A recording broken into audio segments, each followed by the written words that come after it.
All right, ladies and gentlemen, welcome back to episode 45 of the Mike in New Haven podcast. Garrett Cole number for all you Yankee fans out there. Exciting episode for me. If you haven't heard the previous episode, I did it with noted baseball insider, speaking of baseball, Ken Rosenthal from The Athletic. We talked about, his life and career spanning from his early days out in Long Island to where he's at now with The Athletic. It was a fun episode, so if you haven't heard it yet, check it out. I've had a few law enforcement related guests on this podcast. Previously, you may remember my chat a while back with NYPD confidential columnist Leonard Levitt, an author as well, and my chat, of course, with former New York City Police Commissioner James O'Neill. We're going to get back to the law enforcement aspect of it in this episode with my next guest, who spent nearly 3 decades chasing down bad guys in the mean streets of New York City. Becoming a police officer in 1984, he retired as sergeant in 2011 after 27 years at the NYPD. In retirement, he's been just as busy now as he was when he was on the job, working as a criminal justice professor formerly, and also more notably as an actor, stand-up comedian, and podcaster. Since 2019, he has co-hosted the popular Police Off the Cuff podcast, where he and co-host, as well as fellow NYPD retiree Mark DeMeo, tackle the law enforcement issues of today, while also interviewing some of the best the field has to offer. Without further ado, Bill Cannon joins me now on the Mike in New Haven podcast. Bill, pleasure to have you. Welcome. How are you? Yeah, Mike, thanks for inviting me. That was a mouthful. Wow, you're like a real broadcaster. Thank you. I appreciate that. Very impressive. Thank you. So we'll get right into it. I mean, I guess before we delve into your career with the NYPD, let's get your background from it. You kind of talked about it on Off the Cuff before and Real Crime Stories, but where did you grow up? What were your early years like? And when did you know you wanted to be a police officer? Well, I grew up on Long Island, Levittown, Long Island, which is one of the big suburban places on Long Island that it was actually built for Korean War veterans coming home from the war, and they had those small little houses, and that's where I grew up. It was a very safe neighborhood, great sports in Levittown, very close-knit community, but not diverse community. Levittown was probably 99.9.999% white, so I didn't learn or spend a lot of time with people of color till I went on the police department, but my younger years, I played a lot of sports. I wound up after high school going to Nassau Community College. I wasn't really sure what I wanted to major in. I was sort of always attracted to the arts and broadcasting, but I just then majored in liberal arts. And then I wound up going to Buffalo State College, and I was a major in broadcast journalism and speech. And that's what I got my degree in. And then when I graduated college, as you know, if you pursue that field, it's a very, very difficult field to get a job in. So I wound up actually tending bar in the city to support myself for like 3 or 4 years. And then I took the police test, and my younger brother had been on the police department since 1982. And my father was a retired police officer, but I really never wanted to be a police officer. But then I took the test. I wanted to have a job that was a solid job with benefits and days off and, sick time and all of that stuff. Not like a bartender. If you don't work, you don't get paid, Right. So I took the job. I went on January 21st, 1985. And, if there was ever a job I think I was meant for, was being a cop. I took to the job. I loved it immediately. Well, not in the academy. I didn't like the academy. Well, it's tough. Once I got out of the academy, I really liked the street. I liked making arrests. I liked chasing bad guys. And, in my police career, I wound up in plain clothes with 1.5 years on the job. And that was really exciting to work in anti-crime. And that unit doesn't even exist anymore. They got rid of it this year. I heard. Sort of sad, Yeah, it's done a lot of great work. You hear that a lot from cops. I got 2 cousins of mine. One's a trooper up in Massachusetts with the state police. I got another cousin that's on the job here in New Haven, and that's what they tell you. They take to the job like that. If you get somebody that really loves it, they'll all tell you the same thing. So I find it interesting. When you joined the NYPD, at the time, there were 3 different police departments in the city because Giuliani hadn't merged them yet. That wouldn't come until 1995. So you got, on one end, NYPD. At the other end, you got the New York City Transit Police, and then you got the Housing Police Department. So between the 3, I mean, there's some options there. I suppose some pay better than others. Why the NYPD over transit or housing? Well, when you took the test, based on your score, you were placed in one of those three departments. Okay. And when on the test that I took, they took the top scorers to housing. And then I don't know what it was as far as transit and NYPD, but so there was three bands. So you really had no choice. And probably the worst, no one wanted to go to transit, because besides, working below the ground and everything, there's other health issues. You had to breathe in that steel dust for 20 years, and that's not too good for you. And then the other one was housing, and people, they sort of shied away from housing too, but housing, everyone that worked in housing loved it, Yeah. But the biggest department, of course, with the most career path choices was the NYPD. Like if you were in housing, you weren't going to go to aviation. You weren't going to go to the bomb squad. You weren't going to go to emergency service. Right. So the NYPD had the most career choices. So I was actually lucky that I wound up with the NYPD. That's where I wanted to go. When O'Neill was on this podcast a couple years ago, he talked about that. Because I asked him, because he was with transit, he worked with Bratton in transit, and I said, because some cops were in favor of the merger, others weren't. It was a big issue. And Giuliani even talked about it in his book that came out in '02, Leadership. And I asked him straight up, were you in favor of it? He said, yeah, I was, because of what you just said. It gave cops that were working in transit and housing too, as you just mentioned, to further advance their careers. Absolutely. And so it proved to be a good move by the mayor at the time.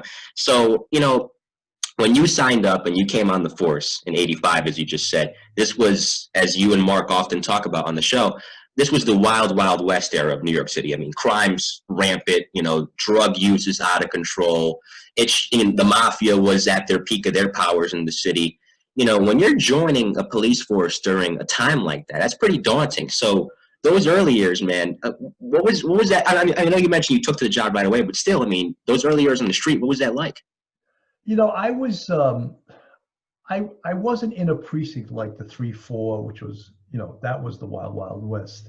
The 3-0, Yeah. Hamilton Heights, which was a small but extremely violent precinct.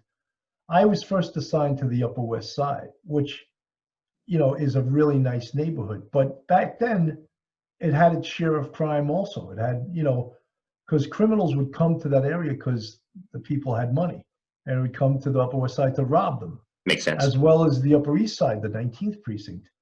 They had some of the best quality robberies on the 19th precinct. And when I say quality, they had people coming there to do garage stick-ups, to take high-end cars. They'd actually have criminals on the street looking for people with Rolexes. So these were real professional criminal types that were plying their trade in the neighborhoods that had the most money.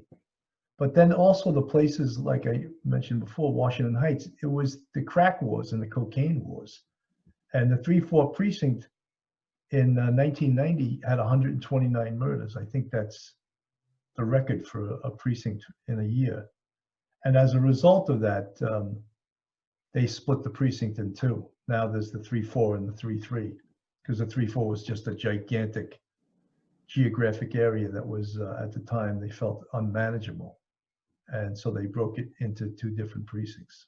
And Anamone suggested recently that they do that today, citywide. Yeah, he had recommended they get rid of 7 precincts. Mm-hmm. And it's an article he did for John Jay. I read it.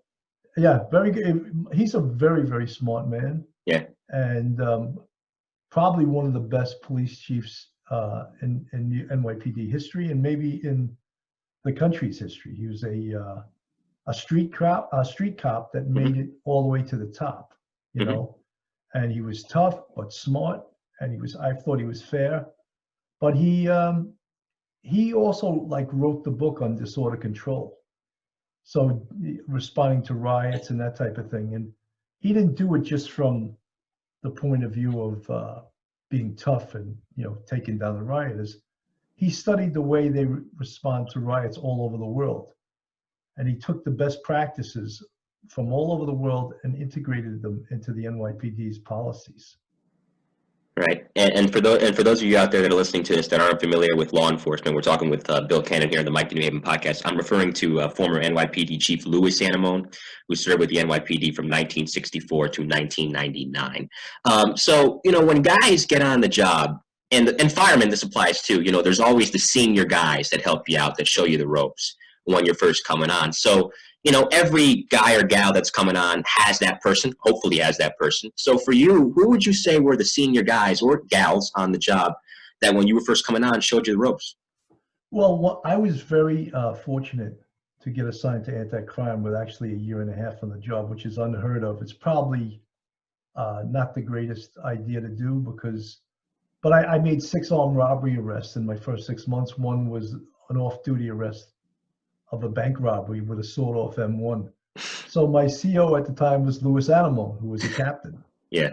And he put me into anti-crime, and I wound up working with a sergeant who had 19 years on the job at the time, but did 11 of those years in citywide anti-crime. So he taught me, and I couldn't have had a better teacher.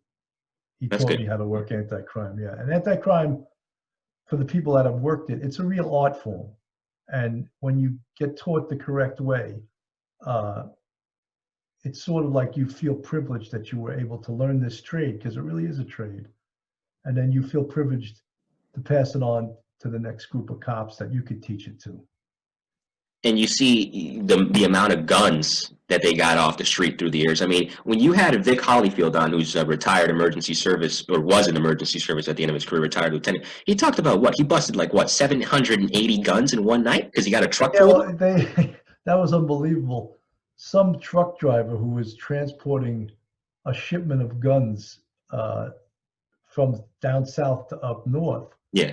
decided to meet some woman during. I love this story. To get a little sex during, and so he parks his truck in one of the worst neighborhoods. Yeah. And the neighborhood people break into it, and voila, there's like a treasure trove of 700 something guns. And street crime came upon it, and they were just picking them off as they removed the guns. And I guess eventually they safeguarded the truck. They made the arrest, and they counting up the guns. It was like 750 guns in the truck. I started laughing when I heard that story because, Tom Von Essen, former fire commissioner, was on this show a couple years ago. And, he was talking about, granted, it was from a standpoint of counterterrorism, but it applies to this story too. You're able to catch them because they're just so stupid, some of these people that do these things, plot these things. They're just so dumb. If you're going to transport illegal guns, even if your bladder's exploding or whatever the case may be, I'm not stopping if I'm in that situation. But he did, and thankfully 780 guns were taken off the street. So, New York's got a lot of unique characters, as you well know.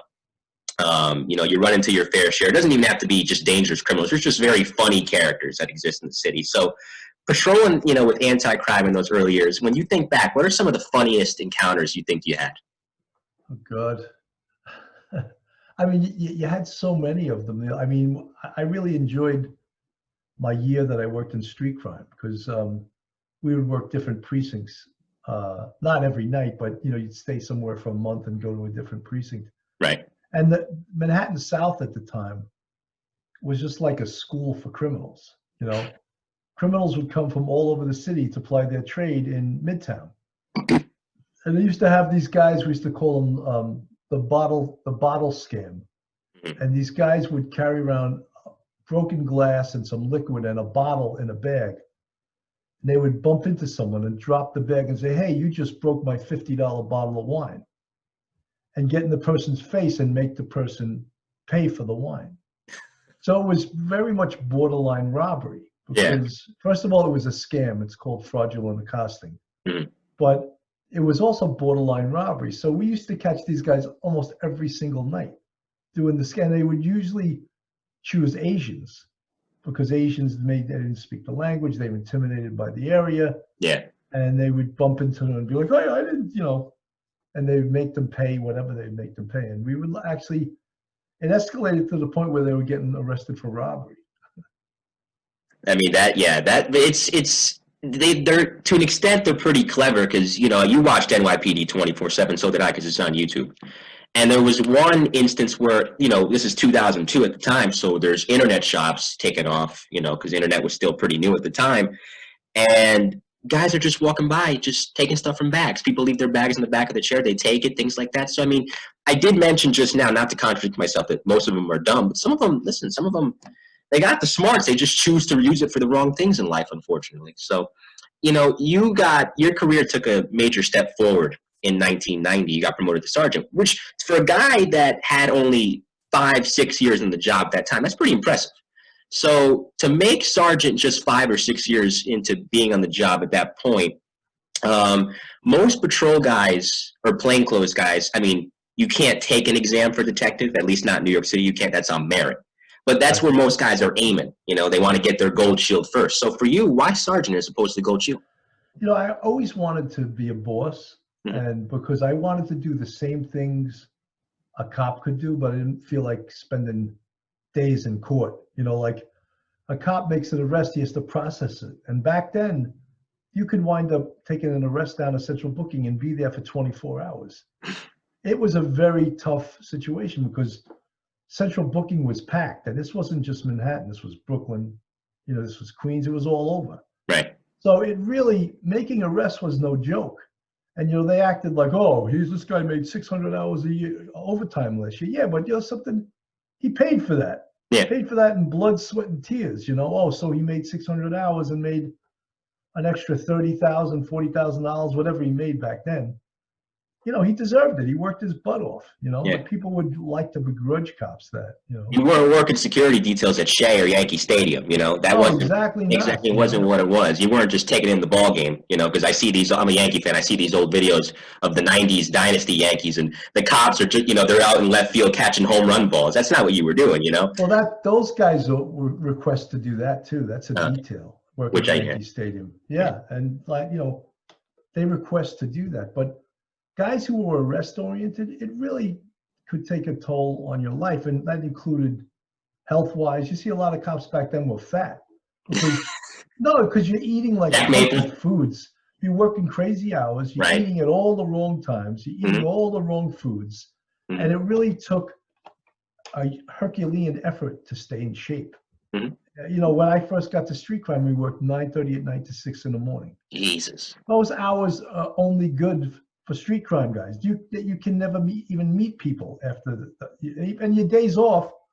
You either go into court or you're so tired you need to sleep to recover from your week at work. Right.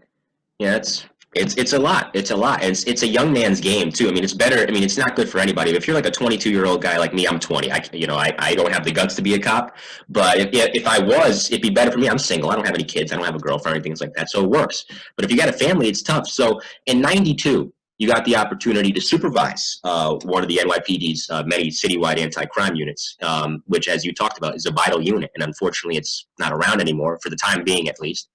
So, that being said, how do you feel supervising a unit like that helps strengthen and sharpen your skills as a cop? Well, look, anti-crime, you don't have to answer the radio. So you have 8 hours and 30 minutes just to go hunting for crimes, hunting for criminals, and using surveillance techniques, using follow techniques. We used to, we'd actually set up a surveillance on someone. We put guys out on foot, and then we'd parallel the guys who were watching with cars and not let them see the cars, because that's what would raise up the criminal. So if we saw someone that was good, that was up to, we thought, doing a robbery, going to steal a car, looking to do a purse snatch, we'd put guys out on foot. And sometimes we'd be so perfectly set up on a block, they'd do a stick up in the middle of the block and they'd actually run right to us. And when you see robbers that just stuck someone up running to you, and you just fresh as a daisy, and as soon as they're 10 feet, you used all the techniques you were trained to use. You set up on them. You can't read their mind, but you, based on their body language and their conduct, you predicted correctly what they were going to do, and they did. You got them. By the way, careful with the language. Careful with the language. Family friendly, Bill. Family friendly. That's right. We have no holes barred on police off the cuff. I know. We keep it PG rated over here. Well, I'm messing. which we try to watch now too, No, I'm teasing you. I'm teasing you. though. So, that being said, 3 years in anti-crime until 1995. I think you kind of talked about it earlier, but that's a lot of people to nab in that time, a lot of dangerous guys to nab. Was there ever an investigation? I mean, cops, they have a lot of close calls. A couple of the guys that worked security at my old college, a lot of them were on the job here in New Haven, and one of them told me, and Bobby, if you're listening to this, shout out to you. He had 29 years on with New Haven PD. He said, sometimes I can still hear the bullets whizzing by my head. And for you in anti-crime, since you're not answering the radio, as you just said, what were some of the, whoa, that could have gone really bad there calls that you had during that time? Well, anytime that you're trying to arrest someone, a robber, or take a gun off somebody, those are the most dangerous times. Car stops. Car stops are very dangerous. Mhm. Well, when I was a rookie cop in uniform, I pulled a loaded sawed-off shotgun underneath the seat of a car. 4 guys. Wow. What do you think they were out there looking to do? They were out there looking to do a stick-up. Right. So you relieving them of their gun, you just interrupted their nightly plans. Now they have no gun to do their stick-up, and they're going to jail. And more importantly, they don't know why you're pulling them over. Because, Anamone talked about it when he was on with you guys. Gillespie, Officer Kevin Gillespie, I'm referring to, folks, who was tragically killed in the line of duty in 1996. Or even 11 years later. I don't think he was in street crime or anti-crime. Oh, yeah, he was. He was in citywide. Not Gillespie. I'm saying 11 years later, Russell Timoshenko. Similar Right. circumstances. That he's doing what he thinks is a regular schmegular pullover, as was Gillespie in 1996, who, as you said, was in citywide street crime. And it goes bad and they get killed, And Gillespie, he left behind kids and a wife. So, people, whenever I hear people say, oh, it's not that dangerous a job as they make it out to be, I'm like, well, you try making a pullover at certain hours of the night where you don't know if the guy in the car is a regular Joe like me that's just trying to get home, or if it's a dangerous guy, or guys that have, like you just said, a sawed-off shotgun underneath the seat. And maybe just with Timoshenko, I believe the windows were so darkly tinted he couldn't see. he couldn't see in the car. Yeah. So he didn't know what hit him, and Never had a his chance. partner returned fire. But I think there was 4 perps in that car and at least 3 to 4 guns in the car. Yeah. And he was 23 years old. So yeah, young guy. Yeah. Young guy. Very sad. So that being said, in 1995. You actually before I get to 95, it's interesting because really in the mid 90s there's a bit of a turnaround. And everybody always talks about this turnaround with crime, and that is when Giuliani gets in there in 1994. And Giuliani really, and Bill Bratton too, because Bill Bratton deserves a lot of the credit as well. They really shaped up how policing worked in the city. I mentioned the merger earlier. Now there's no more housing, transit, NYPD. Now it's together.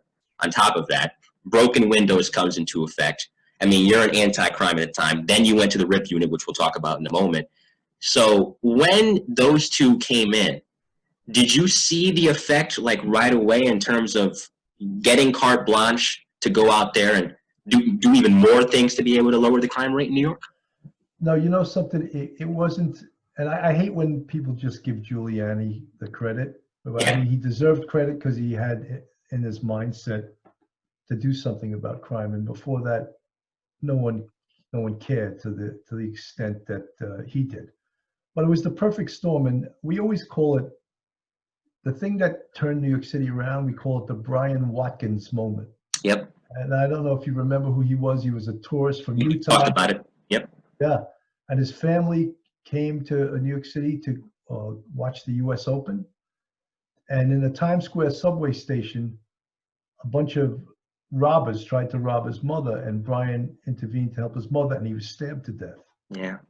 And that incident so infuriated the city. It wasn't one incident, it was one of many incidents. But right.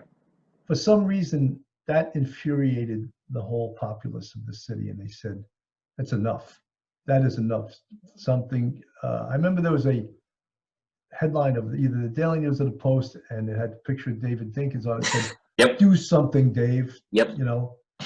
And that sort of echoed the way the whole populace of the city had felt. All right, enough is enough. This is ridiculous. So the perfect storm was in place, and that Giuliani gets elected, and they they had to have everyone on board, not just the police. They had to have the district attorney's office on board. Mhm. They had to have more prosecutors because they're going to start locking everybody up based on the broken windows theory. And I think you know what that is. I don't know if all your I listeners do. know. Well, the listeners don't know, most of them. So if you can explain what broken windows entails, please do so. Sure, it's basically concentrating on the lower level crimes with the theory that once you do something about the lower level crimes, that it will impact the higher crimes. And it comes from a sociological experiment in the Atlantic. And one guy's name was Zimbardo. I can't think of the other guy's name that wrote it. And it's basically like if in a neighborhood, if you let windows get broken and they never get fixed, people say, oh, this neighborhood's a piece of garbage. No one cares about it. And then they'll start breaking the windows in the rest of the building, start stripping the cars. Mhm. So it's based on a premise that if you don't care about the neighborhood or defending the neighborhood, it's just going to go. So that's what the premise was based on. And then they started concentrating on things like fare beating, loud radios, squeegee guys. Oh, if you mentioned a squeegee guy back then, they were like, oh my God, riding bicycles on the sidewalk, dogs off their leash in the park. If you talk to someone in Manhattan and you say, oh, what's your biggest problem? Oh, people that take their dog off the leash in the park. We'd be like, big deal. But to them, that's a quality of life issue. Right. So, concentrating on quality of life with the theory that, yes, these smaller crimes will have an impact on larger crimes. And look, the 7 majors went down 70% in I think it was 20 years. So when you count that with robberies, homicides, I think it was a couple of years ago, the lowest homicide number New York City ever was recovered. It was 300 in Yeah. a year. O'Neill talked about it at the time. He was like, we went from 2,200 something in 1990 to Right. at the time, 292 in 2018, because when he came on, it was August. So obviously 4 months went by and there were still a couple more homicides. But yeah, it's incredible. And when I look at Bratton specifically in New York, because you see, he ran the Boston PD, he ran the LAPD as well. I feel like he never got the chance to fully implement all of his plans in New York because him and Giuliani butted heads, the first time around. And it was an ego thing. Then Bill leaves, and Howard Safir comes in. And Howard Safir, I mean, listen, it's not like Howard did a terrible job. Crime still kept falling. But, Leonard Levitt talked about it, too. It's almost as if Howard kind of came in and just rode the tide. I don't know if you feel the same way. Well, I do feel the same way, and I felt the same way even after Howard, because basically, once the blueprint was put in motion, it's like building a building and having great supervisors to make sure you do each little job correctly. The blueprint was put in place. All Safir had to do was follow it. Right. And he did. And people that came after him did the same. Bernie Carrick, Ray Kelly again. Yeah, well, there was superstars at the top echelon of the police department. John Timoney. He was the first deputy commissioner. He was once the chief of the department. Louis Animo. Jack Maple, a lieutenant from transit, invented CompStat. Mm-hmm. So the blueprint was put there. Now you just get competent people to buy into this and to follow the blueprint, and we'll be successful. The only mistake they made was near the end. They didn't take their foot off the gas pedal. Yep, you talked about it with Bloomberg. Yep. And they absolutely needed to do that, because after a while, you get overly intrusive and the community rebels against it. Right, and there's understandable backlash. I mean, Mark talked about it, and I felt like Mark DeMeo put it best. And for my listeners, that's Bill's co-host on Police Off the Cuff, which we'll talk about a little later. You're never going to get crime down to zero is what he said, and he's right. Not in this world. I mean, in an imperfect world, unfortunately, that's just not going to be the case. But if you can get it down to a healthy number in a metropolis like it was a couple of years ago, now it's unfortunately starting to go back up again. Then yeah, that's really pretty much the best you can do. And last note on Safir, it would have helped if he was at least a nicer man, easier guy to deal with. Because Len Levitt talked about it. I love what Len said. I'm like, judging by what you wrote during that time period, you didn't like him very much, did you? And he pauses, he's like, in that raspy New York voice of his, he was a difficult man to like. Well, he was a Fed. He was an FBI agent. Yeah, he got leery, didn't he? Yeah, and he was the fire commissioner before the police Yep, commissioner. 94 to 96. You Yeah, know. so I didn't personally know him, but not that many people really liked the guy. So there must have been something to that, Yeah, it must have been But something. one of So the things about Giuliani had a habit of appointing people that he could intimidate. That's why the person that deserved to be appointed police commissioner at that time was John Timoney. right. But I don't think Giuliani felt that, he would have been button heads because John Timoney was a brilliant police tactician. He was a brilliant police leader. And I think that he was intimidated by him. Yeah, and in 2000, I mean, Joe Dunn probably should have gotten the nod. One would say in Absolutely. Joe 2000. Dunn, another brilliant man, came up through the ranks. Instead, he appoints a third grade detective to be police Yeah, commissioner. Bernie Carrick. Are you kidding me? Bernie Carrick, with all due respect, he couldn't shine Joe Dunn's shoes. And, but the thing is, a guy like Joe Dunn could make Bernie Carrick look like a superstar because Yeah. Joe Dunn really And was he running did. the department. Yeah. Yeah, he did. So And Carrick could go around, shaking hands and kissing babies while Joe Dunn was taking care of the police department. right, and Bernie ran into his own well-documented troubles later. So you got to the RIP unit, and you were there from 95 to 97, so mid-90s New York City. You kind of talked about it earlier. Somebody does a stick up in the middle of the street, you catch him. But RIP is interesting because you also talked about the Upper West Side having a lot of robberies. And so being in a neighborhood like that, how many robberies would you say you got on average as opposed to like more dangerous neighborhoods within the five boroughs? I would say when I first went to the RIP unit in the 2495, they were probably getting, 60 to 80 robberies a month. Mhm. The criteria when they first started RIP was for your precinct to get a RIP unit, you had to average over 100 robberies a month. Mm.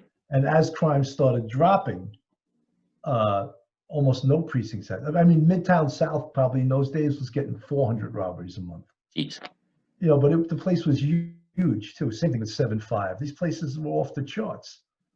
Mhm. But they found out that RIP units. The premise was that most of the criminals that do robberies live in that neighborhood. But they're not going to. Most of them aren't going to travel too far to do robberies. But that's not a hard and fast rule. Most of the criminals do crimes right in their own neighborhood. So the theory was if we track these people, and at the time do what was called mug books, we had those Polaroids, and you actually have to open these books up, and it was so antiquated. Yeah, didn't you say you'd lose a detective for a whole day? Because Yeah, they'd if have to they go had down to to get a Police photo, Plaza. right, go downtown. They were going to eat at Wohop, and they were, doing all their banking and doing everything else. We were on 100th Street, and they had to go all the way downtown. I was like, "See you. I'll see you at 4 o'clock." Yeah, that's not ideal. So, it's interesting because you left the RIP unit and then you went over to El Barrio, Spanish Yes. Harlem, and you got to run the detective squad in the 2-3 at that time. So, I mean, you talked about it earlier that getting on the police department helped expose you to, different diverse cultures and diverse people. I mean, you've told some funny stories about working with detectives from St. Thomas and things like that. So listen, you're a white guy, you're a white Irish guy in a Spanish neighborhood. In terms of integrating yourself in the community and operating within the community, what did that experience teach you? What are your Something. Look, I think we all have to recognize our prejudices, and that we all have a certain level of prejudices. right? And I think I learned a lot about diversity and accepting people. And I had a lot to learn. I was this little white boy from Levittown, Long Island, and I had a lot to learn in accepting people and not looking down on people. I worked a bunch of times in my detective career as a boss in the 3-2 precinct, Central Harlem, and I was so impressed with their cops because they were so good, but yet so courteous. They weren't like you think of typical ghetto cops. Hey, get out of here! They were good cops and good people. Yeah. They weren't prejudging people and treating someone lesser because they were a homeless person or street person. And look, that's not always easy to do, that someone's a street person or homeless person, they got a bottle of Wilson's in their back pocket, and you treat them the same way you would someone who's an attorney or someone's in a higher Right. level. Until they give you a valid reason not to. Right, of course. Yeah. But something, I think that cops learn how to treat people, equally and the same, yet they get accused of not, And Yeah. if anyone's more prejudiced, it's corporate America, and some of these other people that pretend not to be, Right. Some of them should ride in a radio car on a midnight in a 3-2 precinct on a Friday or Saturday night, and then, Mhm. let them do that. I always said Bernie Sanders and Elizabeth Warren should do that. You know who can give him a tour? John DeResta, because he used to be a fancy cop. That was a great episode. That was a funny episode. That was a very funny episode. If you haven't heard that one yet, folks, and we're talking with Bill Cannon, retired NYPD sergeant, host of the Police Off the Cuff podcast. So, I mentioned the internet earlier when I was talking about NYPD 24/7. Internet, or the joke we have is Al Gore's internet. When it was coming in the mid-90s, like that really changed the way police work was done. And it's still changing the way police work is done. Like now cops have their own tablets. They have their own official NYPD emails. You guys had none of that back then. So being a sergeant at that time, running a squad, how in your personal view did that, like when it first started happening, how did that really help the way you guys did your work? I'll tell you one thing that changed a lot were just cell phones. Right. Because now detectives could get a call from the street. Hey, Detective Pat, the guy you're looking for is on 112 in Madison. He's handed right. I mean, how much easier could it be than that? Like he had his bunch of his snitches and every detective out on the street. If you see this guy, give me a call. I mean, it was. I mean, it sounds like such a small thing, but it was so important, And then, of course, the investigative aids, like as you said, the internet or the computer. Now, everyone that was arrested got their picture taken like you were at Disney World, a computer-generated image, but now goes into a database based on height, weight, race, sex, all of that stuff. And when a victim came in and said, this is the description of the person who robbed me, you punch that criteria into the computer and here comes 100 photos of the guy you're looking for. Right, exactly. Yeah. So that made it, rather than those antiquated mug books that were actually funny, after a while to look at. It's interesting because like I'm a huge Law and Order fan, right? And I'll watch the old reruns of like the 90s episodes of the original Law and Order. And like Ray Curtis, who was portrayed by Benjamin Bratt, a great actor, his character, he's the first detective in the series to carry around a cell phone and a flip phone and a beeper. And like now you laugh at it because you're laughing at the retro technology. I had a beeper. Which, it's the 90s, but I'm like at the time that was so revolutionary. It was in 1995, 96, 97. That's so ahead of his time. It was funny when you got beeped, you had to race to a payphone. Yep. And then you used the NYPD SPIN number to get the call for free. And they were like, "Don't you abuse that SPIN number?" Like, shut up! Like, come on. Well, even when Bratton came and he came to detectives and cops and said, "What do you guys need in the way of equipment?" And all the cops to a one said, "We need cell phones. We use our own cell phones. Yes, to call perps, to call this, to call, we need department cell phones." And that was one of the first things he got them was cell phones. It's a boom that definitely helped. So, I do want to pivot, and I know it's rough to talk about, so I don't want to spend too much time on it. But, you and Mark are 9/11 first responders. You talked about, I listened to a podcast you did a couple of years ago where you talked about having to work in the morgue and seeing all the bodies. Obviously, I know you had friends, maybe in the fire department, definitely in the NYPD that you knew that died, Port Authority Police. So, when you were commanding officer at the time, like I said, at the 2-3, so that day from your perspective, where were you when you heard? What did you do? Were you able to get down to the Trade Center that day? Take me through it. Yeah, I had actually stayed overnight in the 2-3 precinct because I had worked the Michael Jackson concert at Madison Square Garden. I worked security for the guy who was the promoter. So I was working a day tour the next day, so I stayed over at the 2-3. And as I was, getting ready for my tour, someone said, "Hey, a plane just crashed into the World Trade Center." And initially, people thought, oh, it was probably just a small little plane. And then they slowed it up and they said, no, it's a 747, you know? So then we knew that it was a terrorist attack. And sure, we got called. They said, put your uniforms on and head down there. So myself and 3 detectives from the 2-3 squad headed down the FDR. And the FDR was totally cleared of all other vehicles. It was just for emergency vehicles. So we got down there in no time. And one of the detectives, a guy named Billy Hicks, says to me, he goes, hey, Sarge, let's not drive right to the World Trade Center. He goes, let's park at South and Pike and we'll walk. He goes, because if we get stuck down there, we'll never get our car out of there. So I said, good idea, Billy. So we parked there. As we start walking, and I didn't even know at that time the first building had already come down.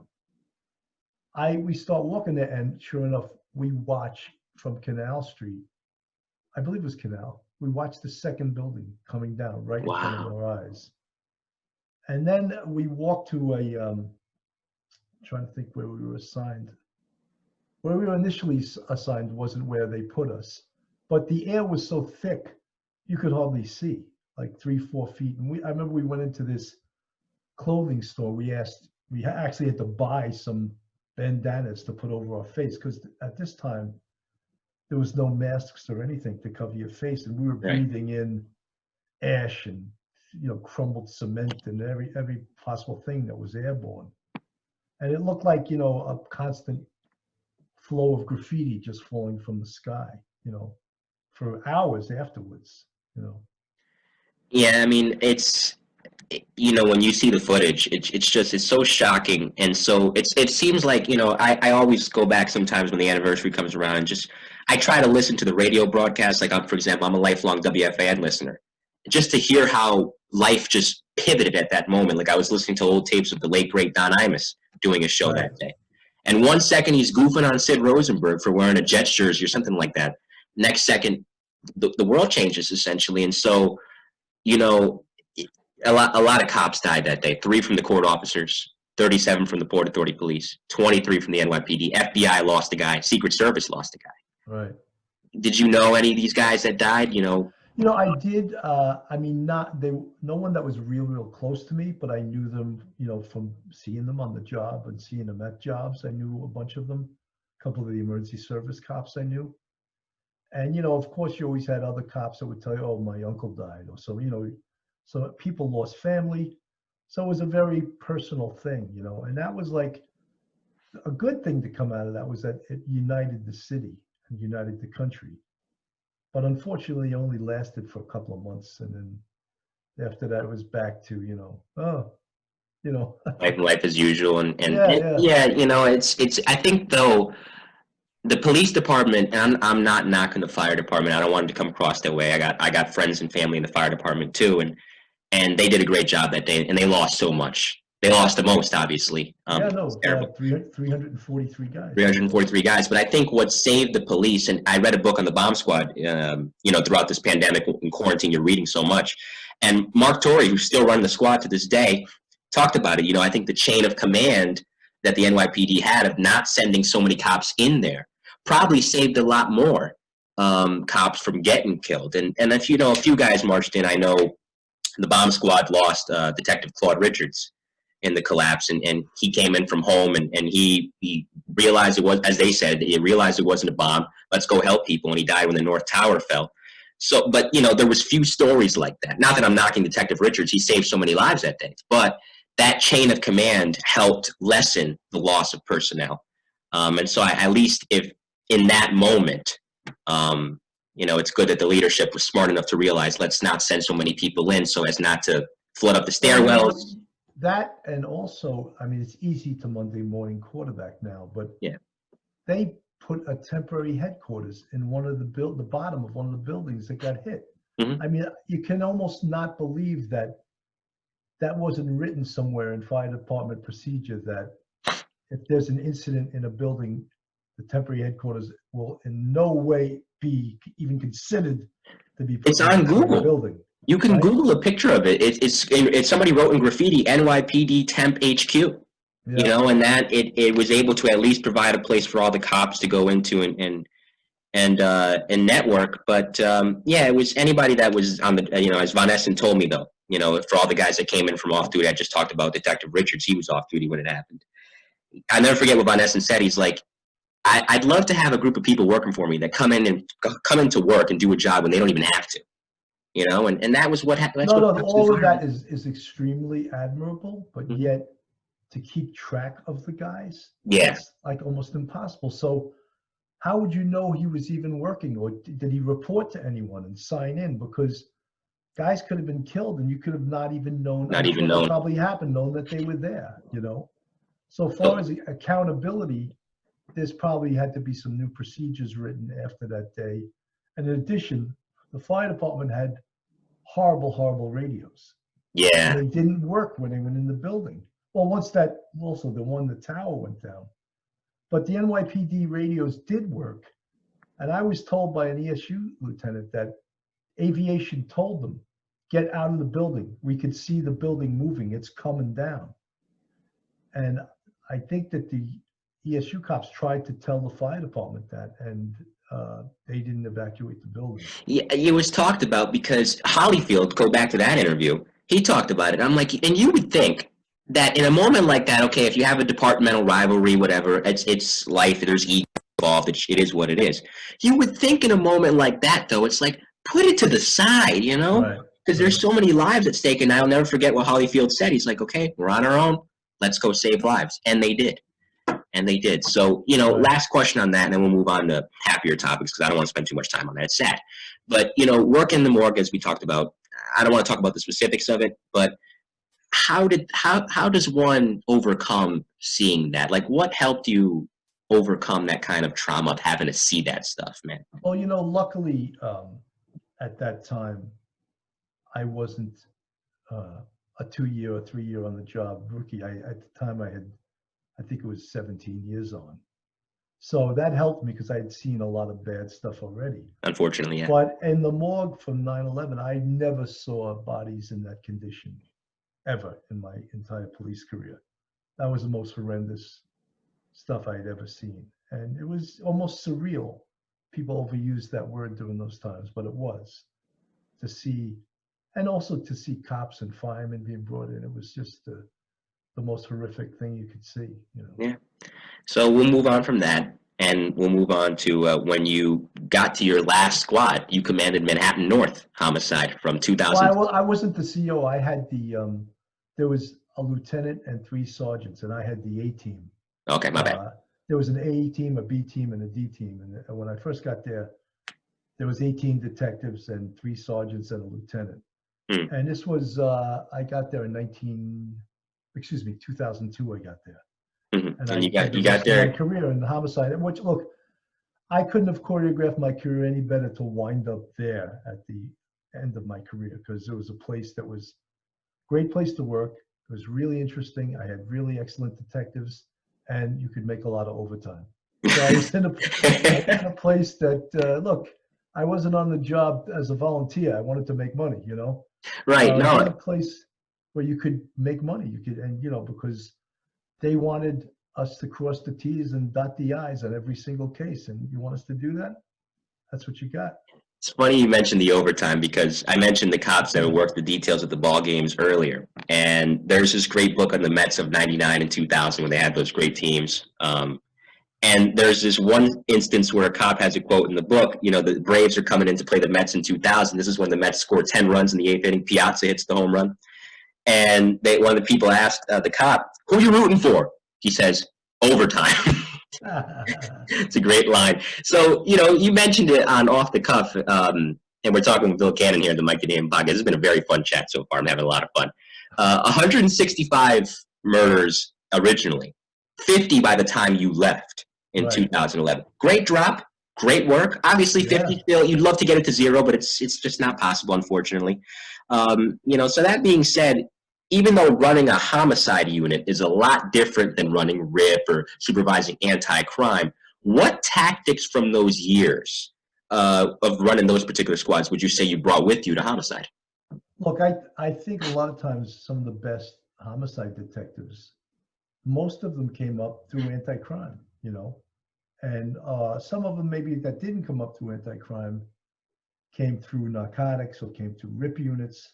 So they had those police tactical things. They knew how to conduct investigations. But most importantly, before you do any of these things, you have to know how to be a cop, you know. Mhm. And basically, you have to know how to arrest people. You know how to be safe, how to apprehend people. Look, we were pulling murderers out of their bed at 4 o'clock in the morning in their home. You know, so that's never a safe thing to do. You know. Yeah, I can get volatile real quick. Yeah, absolutely. So all of those things, you have to be a good cop, a good investigator, good tactics, good common sense, you know, and all of those things come into play when you're in a unit like homicide. Right. So a lot of cops and firemen always talk about that moment where they know, yeah, it's time to go. You know, it's like a light bulb goes off over their head. Yep, got time to call it a day. And you left in 2011. You talked about it on the Gary Hour podcast that you did a couple years ago that, you know, you got tired Wow, of. that was a long. I mean, I spoke with him for almost 2 hours. I think. It Wow, was a that good. was It was a good episode. I went back and yeah. I listened to it just to get a better Wow. sense. And you know, I do my homework, man. You're talking to a teacher's pet. I can tell. That's great. I'm a teacher's pet, guilty of as charged. But you know, you mentioned that you got tired of the bureaucracy, you got tired of the politics, which unfortunately crowds a lot of these city jobs. My sister works for the city of New Haven, not as a cop or a fireman, but even in her division, she's dealing with financial stuff, and it annoys her.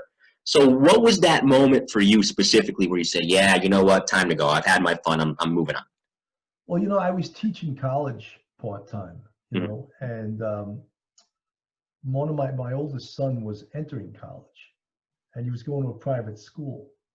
So I hadn't really saved money for his private schooling. And I was like, you know, if I could take a full-time job teaching, retire, I have a pretty good pension, I could probably pay for his college as he went along, you know. And I had also been just, the job had gotten tiring for me. I had almost 27 years. There was a lot of politics, a lot of nonsense. And I said, you know something, maybe it's time to pull the plug, as they say. And my wife had always said to me, I remember when I got 20 years, my wife said to me, I thought we had agreed that you were going to retire. I said, we? Did you have a mouse in your pocket or something? I never said I was going to retire at 20. I said I would see what the deal was, you know? You're not And Mark I the wound Man. up, yeah, I mean, I wound up doing almost another 7 years. And, Yeah, you know, as far as the money part of it, 7 years, every year you do after 20, you get another 60th. So I had half pay plus 7/60ths. So that amounts to a lot of money. Plus, I averaged 450 to 500 hours a year overtime. So I have a pretty nice pension. It's even good even after 9 years.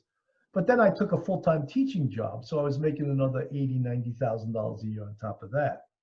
So I actually, for my two sons, both went to Elon University, and I paid. They didn't take a dime in loans. I paid for the whole thing, and it wasn't just me, my wife too, but it was probably $360,000. They paid the whole thing. that's good. Yeah. I'll be right back. I'm going to actually go apply to be a cop now. Now that you on Well, second thought. it was actually the teaching job, Uh, which, you know, on top of my at pension. Monroe. Yeah. At Monroe. So by this point, I think you've been doing stand-up comedy too for a few years. And Yeah, you know, I always wanted to try it, you know, and I took a class uh, with this guy, James Adrinos at Gotham Comedy. And I liked it. And I've been doing it now for 6 years. Obviously, since March, I've done it like twice because there's no live comedy shows right now because of the pandemic. yeah, But and then I've done some acting. I did six episodes of The Perfect Murder on Investigation Discovery, where I played a detective.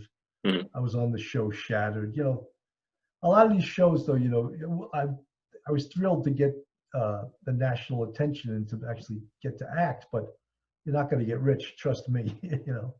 Yeah, but it's a start. Yeah, yeah. It's definitely a start. So you mentioned your teaching career, and I want to touch on that because there's something fascinating that you and Mark talk about a lot, which is when you go to a lot of these colleges, you're only getting one side of the story. You're not really getting an entire worldview. Because I mean, I was fortunate enough to where my community college, I went to Gateway Community College down here in New Haven, and our professor group was really diverse. So you learned a lot of different things, and that was very helpful to me, but it's not always the same thing in a lot of these colleges. And so when it comes to criminal justice, there's almost a slanted view to the point where there's a negative perception of police as a whole. And do some cops, unfortunately, not do the right thing?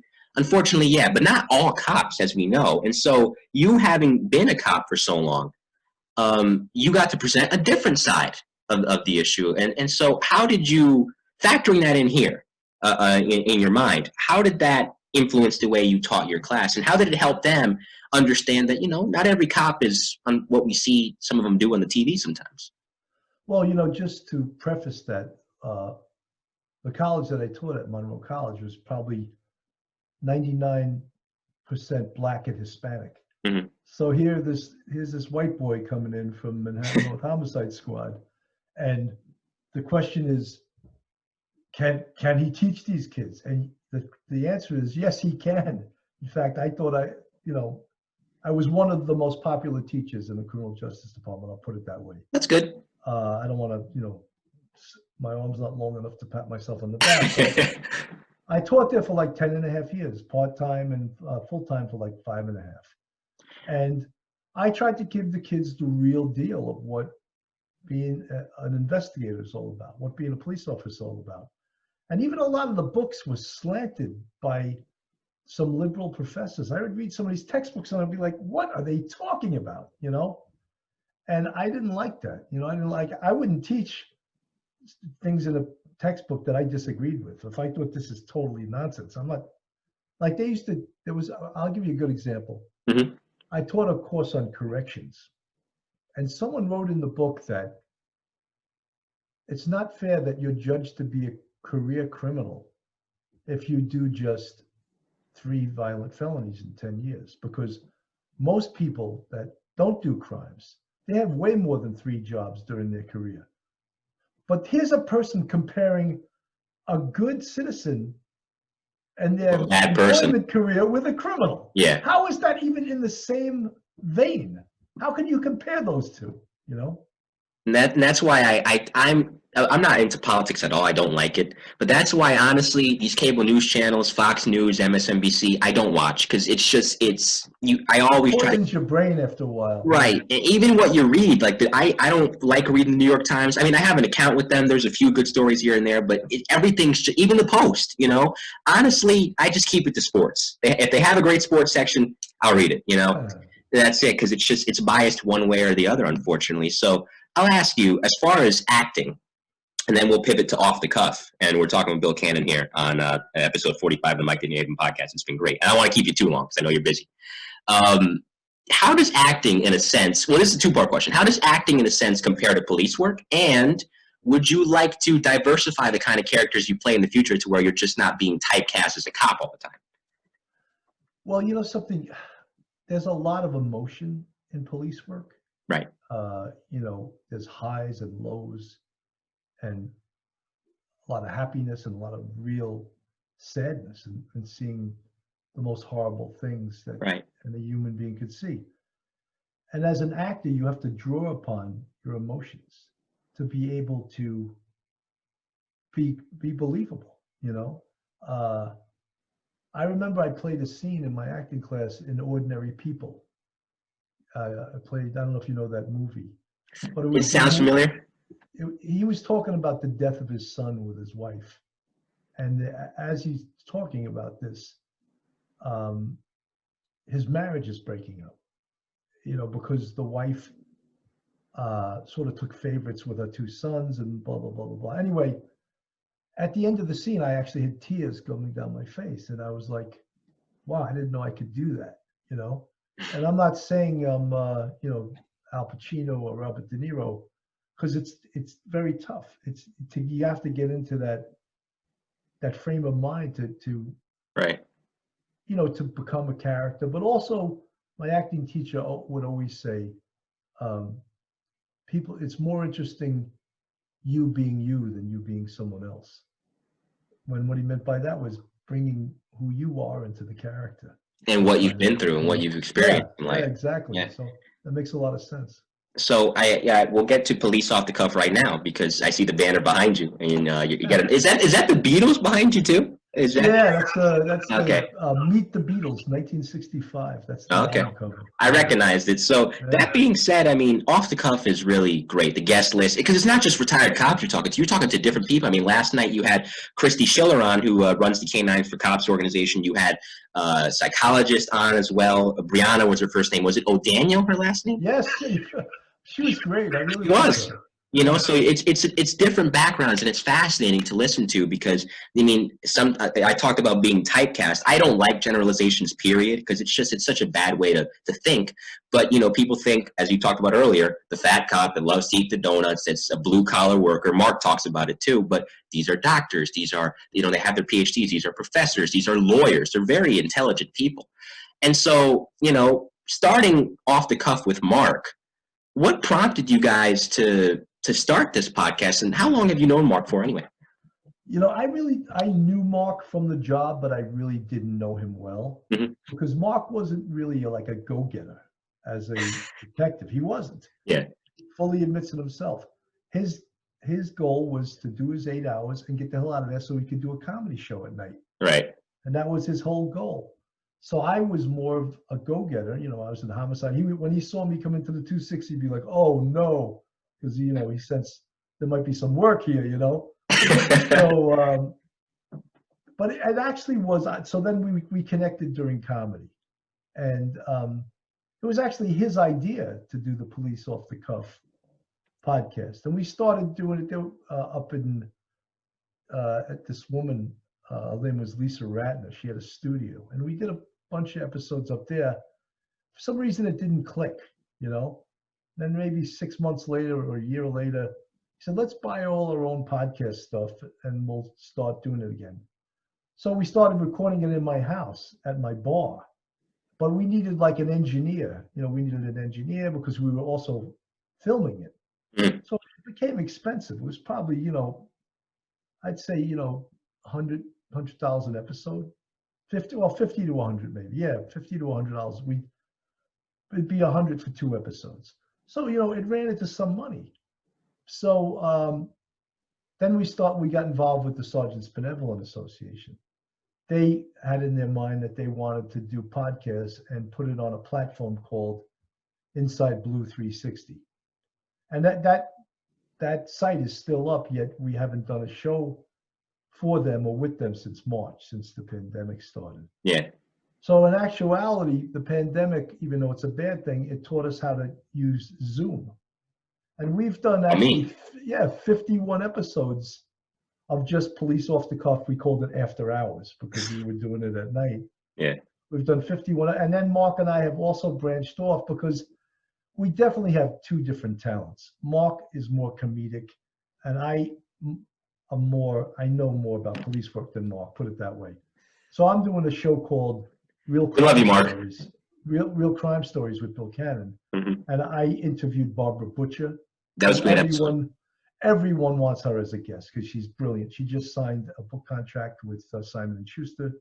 Hmm. She's a brilliant woman. I'm going to have Maki Haberfeld come on, the great John Jay PhD, who's a criminologist. She's brilliant. Mm-hmm. I had Anamone on, brilliant. You know, Louis Anamone on with the vice president of the SP. Mike Heinrichs, one of the most decorated detectives in history of the Mike NYPD.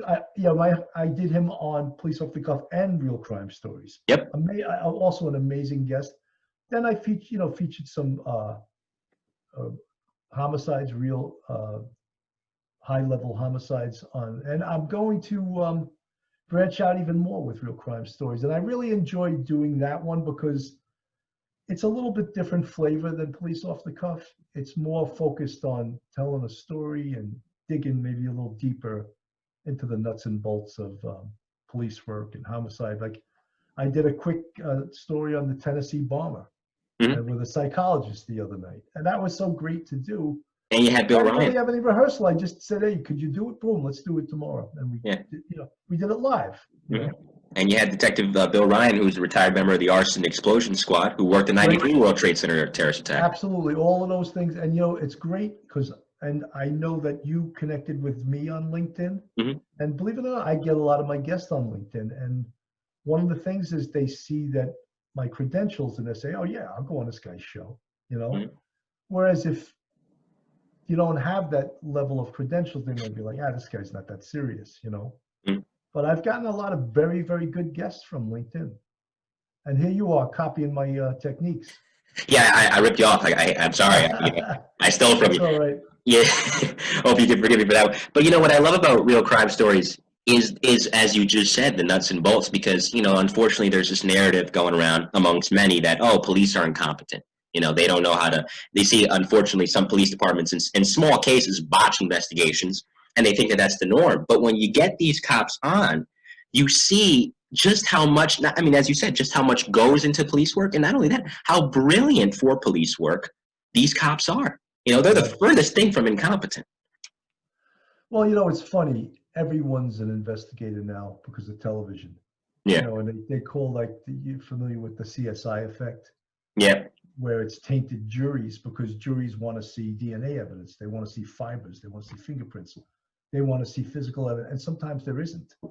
So they in their mind, they think in absolutes. Oh, there's no DNA, then this guy didn't do it. There's no fingerprints, then he didn't touch the gun. Mm-hmm. There's no fiber evidence. He couldn't have been in that apartment.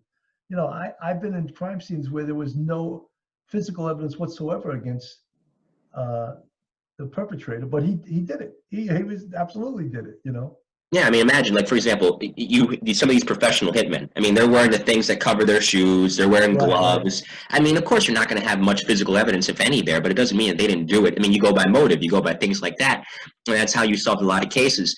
Before we pivot to the final segment of this podcast, because, like I said, I promised I wouldn't keep you long, and right now I'm not living up to my promise. I love this, but this has just been so much fun. I love a joke you had on stage where you were talking about the 2009 Miracle on the Hudson. And I want my listeners to hear it because I'll set the stage and you tell the story. So Bill responded to that job that day. And for those of you that don't know what happened that day, you must be living under a rock, but I'll tell you. A plane, and this is, mind you, 8 years after 9/11, so New Yorkers have a little bit of PTSD from this, understandably. A plane is flying, it's taking off from LaGuardia or JFK? LaGuardia. LaGuardia. And it's over the Hudson. I think a bird strikes one of the engines. Stupid birds. And, the plane has to make an emergency landing, and it lands in the water. Now, you would think plane lands in the water, it's shades of TWA Flight 800 in 1996, another horrible tragedy. But no, thanks to what Sully Sullenberger, the pilot, did, everybody survives. But there's this one gentleman who decided to go home.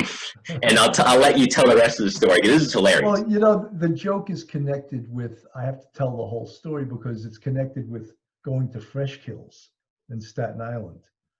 And Fresh Kills is where they would take all the debris from the World Trade Center, put it on a barge, float it downriver, and then dump it in Fresh Kills and go through every piece of steel and everything, because they would find bodies and body parts in all the stuff, Fresh Kills. So one of the problems was, and this is part of the real dark humor and dark nature of this joke, is that thousands of seagulls were eating the body parts. Ooh. So they had to come up with a solution for this. So they said, let's just start shooting the seagulls. So guys started shooting the seagulls, and they thought, oh, this is going to work. Once they see one of the seagulls dead, the rest of them will fly away. But the seagulls didn't care that you shot their buddy. They could give a damn. So that didn't work. I'll eat the buddy too.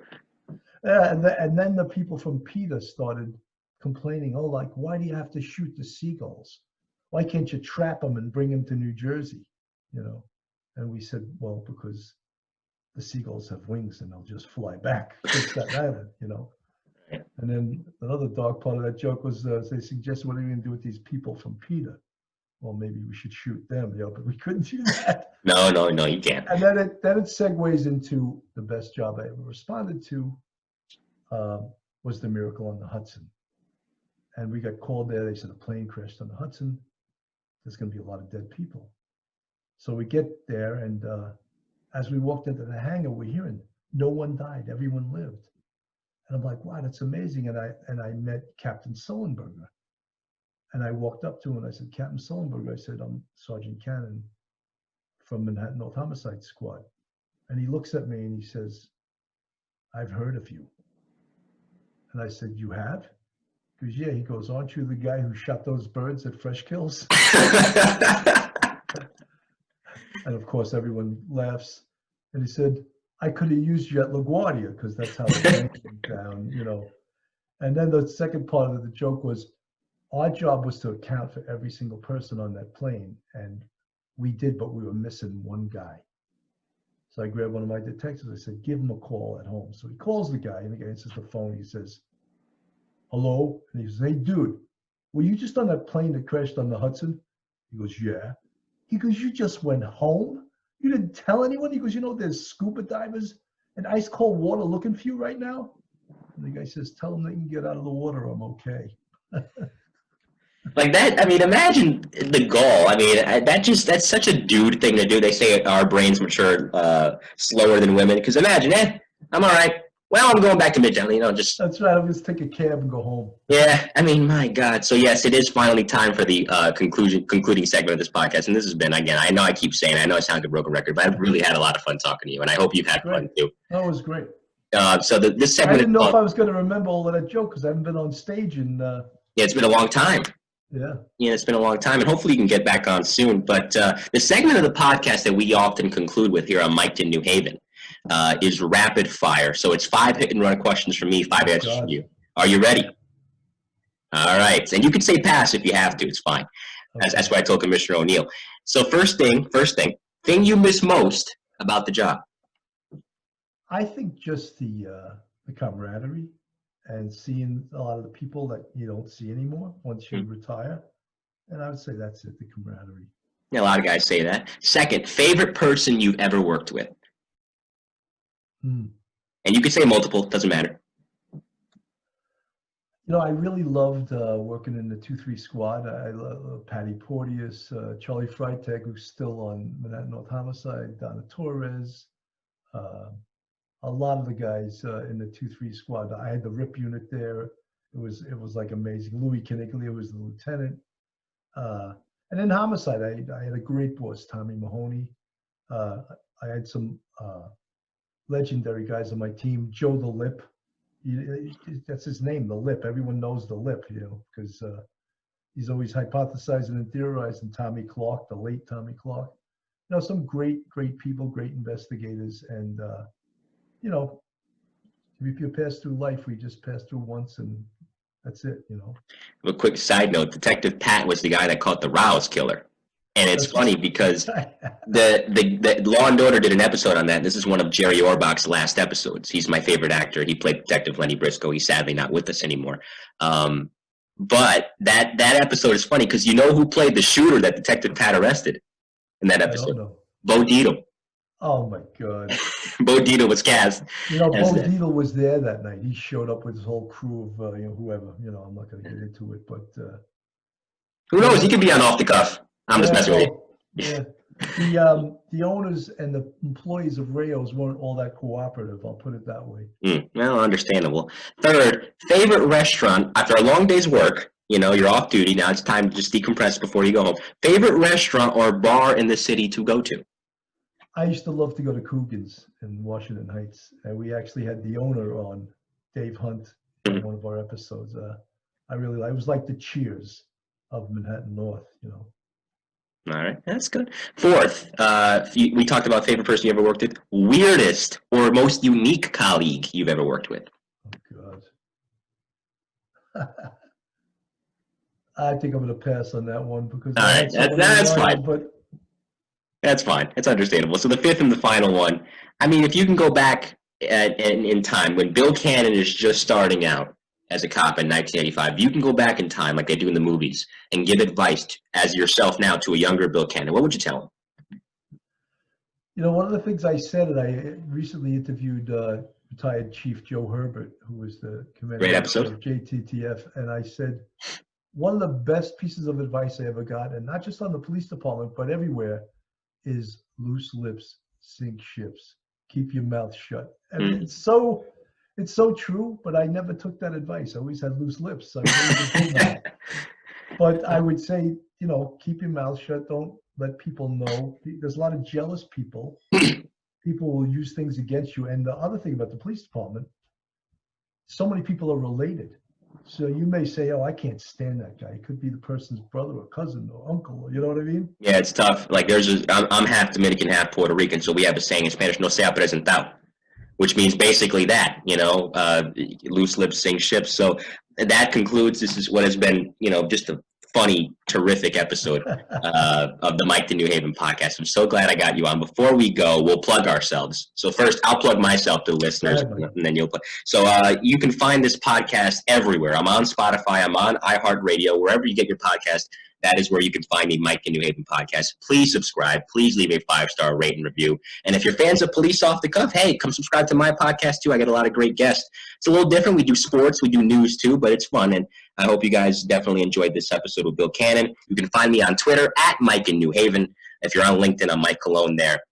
And of course, like I said, find the podcast anywhere. And you can find my YouTube channel, MC's Audio, MC''S Audio, where you can find the video version of this podcast as well. So, Bill, plug yourself. Where can people find you? Mike, I'd just like to say you're really an excellent broadcaster, and you have a great future in this. You're really, really good. Thank you very much. Appreciate that. I'm not just saying that. You're very good. I mean, I think we have such good stories and a lot to offer and a lot of knowledge and stuff. I don't think I'm as good a broadcaster as you, but I got a lot of good stories. So anyway, Police Off the Cuff, you can search it on YouTube. We have about 130 videos now. Also, we're on Patreon, www.patreon.com/policeoffthecuff. That's if you want to pay to see us. We have 3 tiers. $7 is the bucket. $9 is polish my rack, and $11 is dipped in butter. And I promised Mike I wouldn't be profane. I won't tell you what's dipped in butter means. And polish my rack. I know what it means, but polish my rack, for the record, is Bill's rack of medals. That's right. Yeah, that's what he's referring to. That's what. Anyway, we're also on Anchor, anchor.fm/OTC, which stands for Off the Cuff, Pod 1. And we're on like 9 different listening sites: Spotify, Google. I can't even remember all of them. There's like 9 different. And we're also on Law Enforcement Today. We go right to their site. In fact, if you want to be on Law Enforcement Today, you could reach out to Jay Wiley. He's looking for more podcasts, and it will just give you a big audience. Yeah, you never know. You never know. So, like I said, you guys know where to find this podcast. I'm working on some more guests. I don't want to say who, but hopefully these people can come on, and I'll give you some more great episodes. So on behalf of Bill Cannon, I am Mike Cologne, and we will see you next time. Thanks, Mike.